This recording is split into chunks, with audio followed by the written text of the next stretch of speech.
ओम श्री गणेशाय नमः। आज मैं आपको संकट चतुर्थी व्रत की कथा सुना रही हूँ। हिंदू धर्म में संकटी चतुर्थी का व्रत बहुत महत्व रखता है।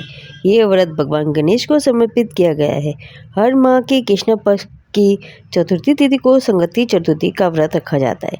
चैत्र माह में पड़ने वाली संकटी चतुर्थी को भालचंद्र संकटी चतुर्थी कहा जाता है। इस दिन विधि विधान से भगवान गणेश की पूजा और व्रत किया जाता है। इस दिन भगवान गणेश की पूजा और व्रत करने से जीवन में सुख शांति रहती है। इस दिन पूजा के समय व्रत कथा का पाठ भी अवश्य करना चाहिए। इस दिन व्रत कथा पाठ करने से सभी रुके हुए काम पूरे हो जाते हैं, साथ ही तरक्की के रास्ते खुलते हैं। आज है भालचंद्र संकटी चतुर्थी। हिंदू पंचांग के अनुसार चैत्र माह के कृष्ण पक्षी चतुर्थी तिथि की शुरुआत आज यानी 17 मार्च को रात 7:33 पर हो रही है। वहीं इस चतुर्थी तिथि का समापन कल 18 मार्च रात 10:09 पर हो जाएगा। संकटी चतुर्थी के दिन चंद्रोदय के समय पूजा की जाती है। ऐसे में आज ही भालचंद्र संकटी चतुर्थी का व्रत रखा जाएगा। अब मैं आपको भालचंद्र संकटी चतुर्थी का व्रत की कथा सुना रही हूँ। प्राचीन काल में मकरध्वज नाम के एक राजा थे। वो प्रजा प्रेमी थे। उनके राज्य में कोई गरीब नहीं था। प्रजा को चोर डाकुओं का कोई भय नहीं था। सभी लोग बुद्धिमानी, दानी और धार्मिक थे। राजा को कोई संतान नहीं थी। तत्पश्चात कालांतर में महर्षि याज्ञवल्क्य की कृपा से राजा को एक पुत्र की प्राप्ति हुई। इसके बाद राजा ने अपने राज्य का भार अपने मंत्री धर्मपाल को सौंप दिया और अपने राजकुमार का पालन पोषण करने लगा। राज्य का शासन हाथ में आने के कारण मंत्री धर्मपाल धन धान्य से समृद्ध हो गया। मंत्री को 5 पुत्र हुए। मंत्री ने अपने सभी पुत्रों का विवाह बड़ी धूमधाम से किया और राज्य के धन का उपभोग करने लगे। मंत्री के सबसे छोटे बेटे की पत्नी बहुत धर्मपरायणी थी। उसने चैत्र माह के कृष्ण पक्ष की चतुर्थी तिथि पर भगवान गणेश का व्रत और पूजन किया। ये देखकर उसकी सास ने कहा, क्या तंत्र मंत्र करके मेरे पुत्र को वश में करने का उपाय कर रही है?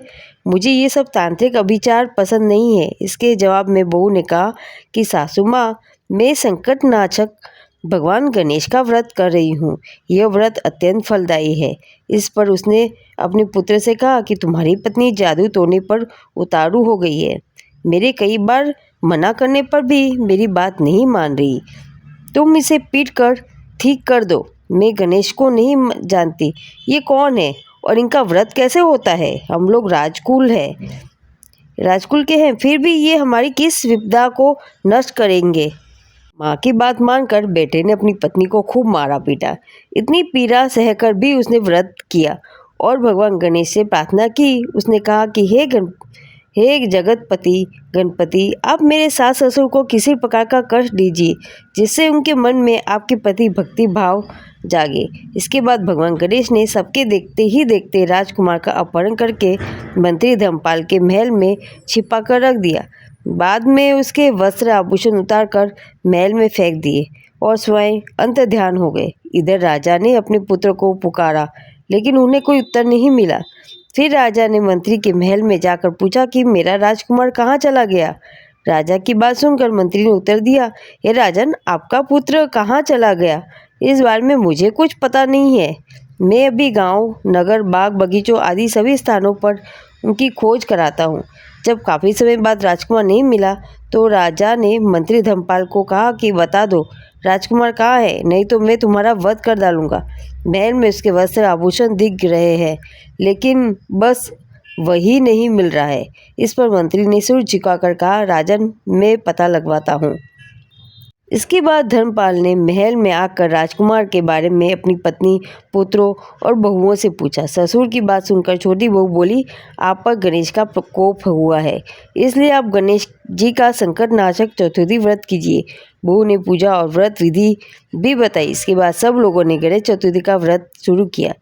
इससे गणेश जी प्रसन्न हुए और राजकुमार को प्रकट कर दिया। इस तरह से गणपति भगवान ने संकट दूर किया। आज के दिन ये कथा जरूर सुने। सब संकट नाशक भगवान गणेश का व्रत जरूर करें।